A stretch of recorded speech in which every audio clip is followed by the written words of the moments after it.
కుటుంబ కథా చిత్రం ఏంటి? మాగంటి గోపీనాథ్ తల్లి ఏమంటున్నది?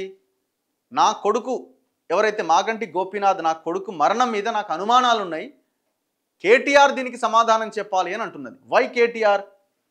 ఆమె అంటున్నది ఏంటంటే, నా కొడుకు హాస్పిటల్లో ఉంటే తల్లిగా నన్ను కనీసం చూడనివ్వలేదు అని అంటున్నది ఆమె. అయితే హాస్పిటల్లో జరిగింది ఏంటి అంటే, ఒక 4-5 పేర్లు రాసి, ఎవరు మాగంటి గోపీనాథ్ గారి భార్య ఇప్పుడున్న సునీత గారు ఒక 4-5 పేర్లు రాసి, ఇప్పుడు వాళ్ళ తల్లి పేరు, ఇప్పుడు వాళ్ళ ఆయన ఎవరు గోపీనాథ్ బ్రదర్ వజ్రనాథ్ పేరు, ఇంకా ఒక 4-5 పేర్లు రాసి వీళ్ళని హాస్పిటల్లోకి ఎంట్రీ కానివ్వద్దు, మా భర్తని చూడనివ్వద్దు అని హాస్పిటల్ యాజమాన్యానికి ఒక లెటర్ రాసింది గతంలో ఆయన హాస్పిటల్లో ఉన్నప్పుడు. సరే, మరి అది ఫ్యామిలీ డిస్ప్యూట్స్ ఏమున్నాయో, గొడవలు ఏమున్నాయో ఏంటో తెలియదు. నిన్న ఆమె గోపీనాథ్ గారి మొదటి భార్య వచ్చింది ఎక్కడికి, ఎంఆర్ఓ ఆఫీస్, షేర్లింగంపల్లి ఎంఆర్ఓ ఆఫీస్కి అధికారులు నోటీస్ ఇచ్చారు. ఎందుకు నోటీస్ ఇచ్చారు అని అంటే, గతంలో ఎంఆర్ఓ ఈ మాగంటి గోపీనాథ్ గారి వైఫ్ను నేనే అని ఎవరైతే ఈమె సునీత గారు ఎంఆర్ఓ ఆఫీసులో సర్టిఫికెట్ కోసం అప్లై చేసుకుంటే అధికారులు ఒక సర్టిఫికెట్ ఇచ్చారు.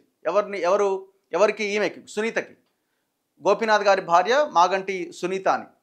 దాని మీద ఒక కంప్లైంట్ చేశారు. ఎవరు కంప్లైంట్ చేశారు? గోపీనాథ్ తల్లి కంప్లైంట్ చేసింది. ఏమని కంప్లైంట్ చేసింది? ఆమె కాదు, ఆమె భార్య, మొదటి భార్య వీళ్ళు ఫలానా వాళ్ళని ఆమె కంప్లైంట్ చేసింది.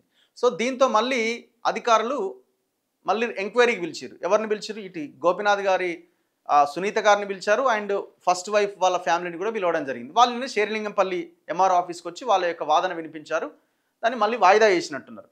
సో ఈ సందర్భంలో బయటకు వచ్చిన వాళ్ళతో మీడియా మాట్లాడినప్పుడు ఆమె ప్రధానంగా చెప్తుంది ఏంటంటే, నా కొడుకు మరణం మీద నాకు అనుమానాలు ఉన్నాయి, నన్ను కనీసం అక్కడికి రానివ్వలేదు. నిజంగానే రానివ్వలేదంటే రానివ్వలేదు. మరి ఎవరు రానివ్వలే? కేటీఆర్కి ఏం సంబంధం? కేటీఆర్కి సంబంధం ఎక్కడ అని అంటున్నారంటే, కేటీఆర్ గారి భార్య శైలిమ గారు మొత్తం 2 రోజులు, 2 రోజులు మొత్తం హాస్పిటల్లోనే ఉన్నారు ఆవిడ. అసలు ఎక్కడికి బయటికి వెళ్ళని వీళ్ళు అక్కడికి ఎందుకు వెళ్ళారు? రకరకాలుగా ఆరోపణలు ఉన్నాయి దీని మీద. ఇద్దరు చాలా close friends, Gopinath and KTR. వాళ్ళ గోపీనాథ్ కొడుకు అండ్ కేటీఆర్ కొడుకు కూడా చాలా క్లోజ్ ఫ్రెండ్స్. సో వీళ్ళంతా ఫ్యామిలీ లాగా ఉంటారు వీళ్ళంతా. సో ఇద్దరికి సంబంధించిన ఆస్తులు, బినామీ ఆస్తులకు సంబంధించిన వ్యవహారం కూడా ఇందులో ఉంది అన్నది కూడా ఒక ఆరోపణ. బయట చర్చ జరుగుతున్నది. మరి అది నిజమా కాదా? వీటన్నిటికీ సమాధానము గోపీనాథ్ గారి తల్లి అన్నట్టు కేటీఆరే చెప్పాలి, అందులో ఏం జరిగింది అన్నది. సో నేను అనుకోవడం, ఆయనకి హెల్త్ బాగాలేదంటే 100% ఆయనకి హెల్త్ బాగాలేదు గోపీనాథ్కి. ఆయన అప్పటి నుంచి సఫర్ అవుతూనే ఉన్నాడు. సో ఆయన ఏదో ఎవరు ఏదన్నా చేసి ఏదో హాస్పిటల్ తీసుకుపోయింది అయితే కాదు, డౌట్ ఏం లేదు అందులో. కానీ హాస్పిటల్ లోపల ఏం జరిగింది? కేటీఆర్ గారి భార్య 1-2 రోజులు ఎందుకు హాస్పిటల్ దగ్గరే ఉండి మొత్తం పరిస్థితిని పర్యవేక్షించారు? కేటీఆర్ అప్పుడు లేడు, ఇక్కడ విదేశాల్లో ఎక్కడో ఉన్నాడు. ఆయన వచ్చేదాకా ఆయన వెంటిలేటర్ మీదనే ఉన్నాడని అంటున్నారు. బయట ఇంకో ప్రచారం ఉంది, లేదు ఆయన వచ్చిన తర్వాతనే అనౌన్స్ చేసిర్రు చనిపోయిందని, అంతకుముందే అయిపోయిందని ఇంకొక ప్రచారం కూడా ఉన్నది. మరి వీటన్నింటికీ సమాధానాలు కేటీఆరే చెప్పాలి. వాళ్ళ తల్లి అడుగుతున్నది. ఇగో, కుటుంబ కథా చిత్రం, గోపీనాథ్ వారసత్వంపై కొనసాగుతున్న వివాదం, షేర్లింగంపల్లి తహసీల్దార్ కార్యాలయంలో విచారణ, హాజరైన మొదటి భార్య మాలిని, కొడుకు ప్రద్యుమ్న, లాయర్తో వచ్చిన గోపీనాథ్ చిన్న కూతురు దిశిర. గోపీనాథ్ చిన్న కూతురు లాయర్తో వచ్చింది. 25వ తేదీకి విచారణ వాయిదా పడ్డది. గోపీనాథ్ చావే ఒక మిస్టరీ, కేటీఆర్ఏ జవాబు చెప్పాలి, తల్లి మహానంద కుమారి సంచలన వ్యాఖ్యలు, 25 ఏళ్లుగా ఎందుకు రాలేదు అని సునీత లాయర్ లలితారెడ్డి అడుగుతున్నారు. వీళ్ళేమంటున్నారు? సునీతారెడ్డి వీళ్ళంతా మరి 25 ఏళ్ళు ఎట్టుపోయారు, చనిపోయినప్పుడు ఎందుకు రాలేదని. వాళ్ళ కొడుకు ఏమంటుండు? చనిపోయినప్పుడు మేము వద్దామనుకున్నాము, కానీ మమ్మల్ని బెదిరించిండు ఒక లీడర్ ఫోన్ చేసి అంటుండు. మరి ఎవరు బెదిరించారంటే, లేదు మేము కంప్లైంట్ చేసినాం ఆల్రెడీ, మేము బయట మీడియాతో చెప్పమని అంటున్నాడు. మరి ఇలా ఆస్తుల కొట్లాట లేదా అంటే 100% ఉంటుంది, డౌట్ ఏముంది అందులో. గోపీనాథ్ సంపాదించిన దాంట్లో మాదే వాటా అసలైందనేది వాళ్ళ ఆర్గ్యుమెంట్. ఎందుకంటే ఈమె ఏదో 5 కోట్లు 4 కోట్లు ఏదో అఫిడవిట్లు అప్పులు చూయించింది అదే అని చెప్తున్నారు. సో సంపాదించిన తేదీ అన్నది వీళ్ళ వర్షన్ కింద కనబడుతున్నట్టు. ఇందులో ఆస్తుల కొట్లాట ఉంది, ఇందులో అన్ని రకాల గొడవలు ఉన్నాయి. ఇక ముందు నుంచి వీళ్ళకున్న గొడవలన్నీ కూడా ఇదైపోయినాయి. నిన్న వీళ్ళందరూ వచ్చారు. ఆమె ఫస్ట్ వైఫ్, ఆయన కొడుకు, తన న్యాయవాదితో గోపీనాథ్ కుమార్తె దిశిర. ఇక తన తండ్రి తనతో టచ్లో ఉండేవారు, తరచుగా ఫోన్లో మాట్లాడేవారు అని గోపీనాథ్ కొడుకు ప్రద్యుమ్న వెల్లడించారు. ఈ ఏడాది జనవరి 1వ తేదీన ఆయన్ను తాను కలిశాను. ఇద్దరం కలిసి తన భవిష్యత్ ప్రణాళికలపైన చర్చించాం. ఆయన మరణించినప్పుడు నేను అమెరికా నుంచి రావాలనుకున్నా. అక్కడి నుంచి రావడానికి 24 గంటలు పడుతుందని, అప్పటి వరకు వేచి చూడడం కుదరదని కొందరు చెప్పారు. నువ్వు వస్తే గొడవలు జరుగుతాయి, రాకుండా ఉండడమే మంచిదని ఇంకొందరు చెప్పారు. ఇప్పుడు ఇండియాకు రావద్దని వాళ్ళ పార్టీ వాళ్ళు బెదిరించారు. ఎవరు? బీఆర్ఎస్ వాళ్ళట. ఆ వ్యక్తులు ఎవరన్నది తర్వాత చెబుతా. వాళ్ళు నాకు ఫోన్ చేసిన కాల్ లాగ్ డీటెయిల్స్ ఉన్నాయి. ఆ సమయంలో వచ్చి గొడవ చేయడం బాగోదని గౌరవప్రదంగా నా తండ్రి అంతిమ సంస్కారాలు జరగాలని భావించా. నా జనన ధృవీకరణ పత్రంలో తారక్ ప్రద్యుమ్న కొసరాజు అని ఉంది. అప్పటి నుంచి అదే కంటిన్యూ అవుతోంది. పాస్పోర్ట్ ఇతర డాక్యుమెంట్స్లో నా తండ్రిగా గోపీనాథ్ పేరే ఉంటుంది. మేము ఈరోజు కొన్ని పత్రాలు తహసీల్దార్కి ఇచ్చాం. మరిన్ని పత్రాలు కావాలని అడిగారు. తదుపరి విచారణకు పూర్తి ఆధారాలతో హాజరవుతాం. 3-4 నెలలుగా మమ్మల్ని మానసికంగా వేధిస్తున్నారు, భయపెడుతున్నారు. కొంతకాలంగా జరుగుతున్న ప్రచారానికి ఫుల్ స్టాప్ పెట్టాలని వచ్చాం.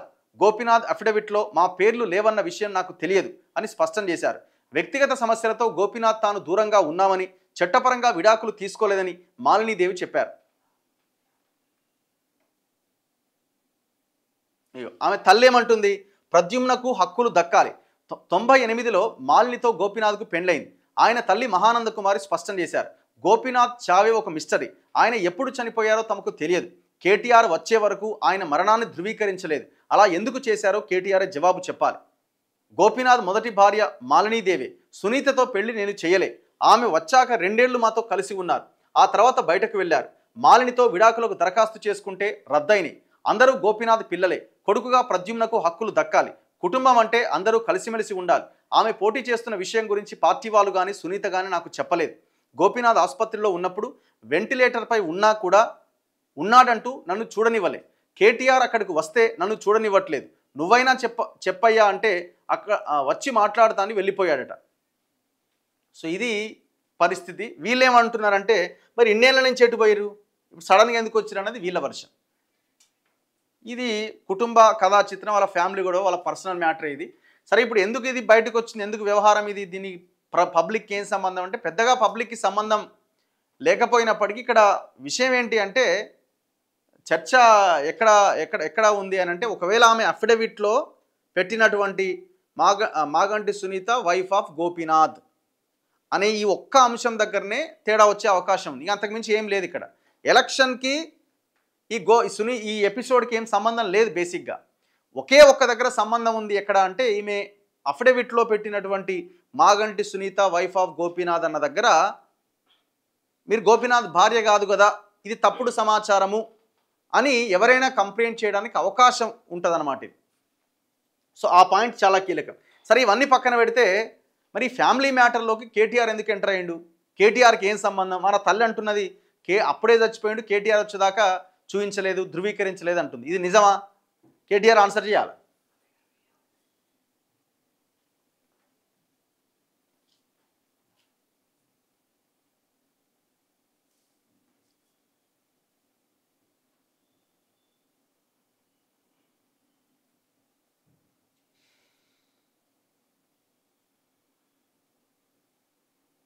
వాళ్ళ వైఫ్ ఫస్ట్ టైం ఏమంటుంది చూడండి.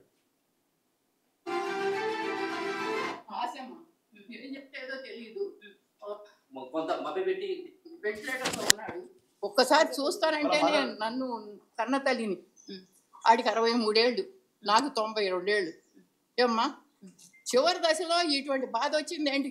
పిల్లని చూస్తానంటే చూడలేకుండా చేసి 3 రోజులు మరి వెంటిలేటర్ని అట్టి పెట్టారు. నాకేంటి డాక్టర్స్ రావచ్చమ్మా అంటే నాకు తెలియదు కదా, ఆశ అనమాట. వస్తున్నాడు, అక్కడే పడినాం. ఈ కేటీఆర్ గారు ఒకసారి వచ్చారు. వచ్చినప్పుడు అయ్యా నన్ను ఇటు రానివ్వట్లేదు, కొంచెం చెప్పాయా అంటే గమ్మని తలుపు మూసుకుని వెళ్ళిపోయాడు. కానీ అయ్యో వస్తాను చూస్తాను ఏంటమ్మా అని మాట కూడా అడగల ఆయన. వచ్చి ఆమెతో మాట్లాడాడు. పైకి వెళ్ళి వాళ్ళు వేరే రూమ్లో ఉన్నారు. మాట్లాడి అక్కడ పరిగెత్తారు. ఏంటంటే లిఫ్ట్లో కేటీఆర్ ఉన్నారు, మేము కూడా ఆ లిఫ్ట్లో ఉంటాను. అయ్యో ఏం చెప్తాను, కొంచెం చూడనిస్తాడేమోనని ఆశమ్మ. ఏం చేయాలి, కన్న తల్లిని కదా. ఆశతో పరిగెడితే ఆగమ్మ లోపలికి వెళ్ళి వస్తాను. లోపలికి వెళ్ళి ఇంకో దారి నుంచి వెళ్తున్నాడని అసలు విషయం చెబుతామని పరిగెత్తా. పడతాను ఈ వయసులో పరిగెత్తే గమనం తలుపు మూసేసుకున్నాడు, వెళ్ళిపోయి. అయ్యో ఒక్క మాట అయ్యా బాబు, ఒక్క మాట అయ్యా. వచ్చారు. మరి ఆయన వచ్చే వరకు ఈ చనిపోయిన బాడీని ఎందుకు కట్టి పెట్టారా అన్నది ఆయనకే తెలియాలి.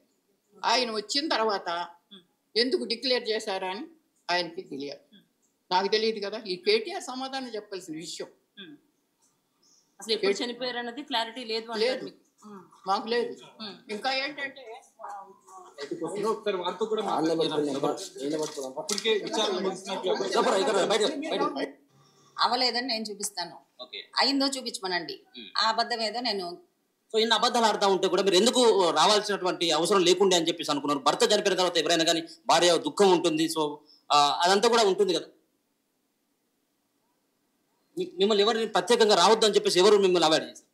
అది ఆస్క్ మీ సన్ అండి, already he's answered so many questions. Please ఇంకా సో ఇప్పుడు రావడానికి ప్రధానమైనటువంటి కారణం ఏంటిది మేడం?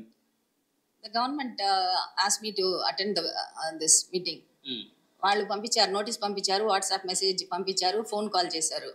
సో వాళ్ళు రమ్మంటే నేను వచ్చాను. ఇప్పుడు ఇదంతా కూడా మాగంటికి ఉన్నటువంటి ఆస్తుల కోసం మాత్రమే పెద్ద భార్య అని చెప్పేసి కూడా ఇదంతా కూడా డ్రామా అని చెప్పేసి కూడా వాళ్ళు మాట్లాడుతా ఉన్నారు. డ్రామా ఏం డ్రామా ఇదంటే? ఇప్పుడు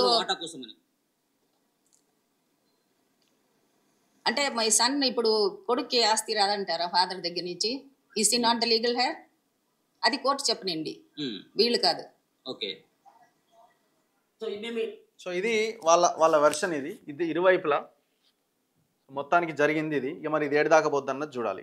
ఎలక్షన్ మీద ఏమైనా ఇంపాక్ట్ ఉంటుందా అంటే ఎలక్షన్ జరిగేంత వరకు అయితే ఎలాంటి ఇంపాక్ట్ ఉండదు. జరిగిన తర్వాత, అయిపోయిన తర్వాత ఒకవేళ ఆమె గెలిస్తే, అంటే వాళ్ళ వాటాల కొట్లాట ఇదంతా అది నడుస్తుంటుంది. ఒకవేళ ఆమె గెలిస్తే రేపు పొద్దున ఎవరైనా అప్పీల్ కోర్టుకు వెళ్ళే అవకాశం ఉండొచ్చు. ఎందుకంటే ఈమె వైఫ్ కాదు కదా అనేటువంటి అంశాన్ని ఆమె అఫిడవిట్లో పెట్టిందాన్ని, ఆమె ఎలక్షన్ దాంట్లో పెట్టిందాన్ని ఛాలెంజ్ చేయడానికి అవకాశం ఉంటుంది.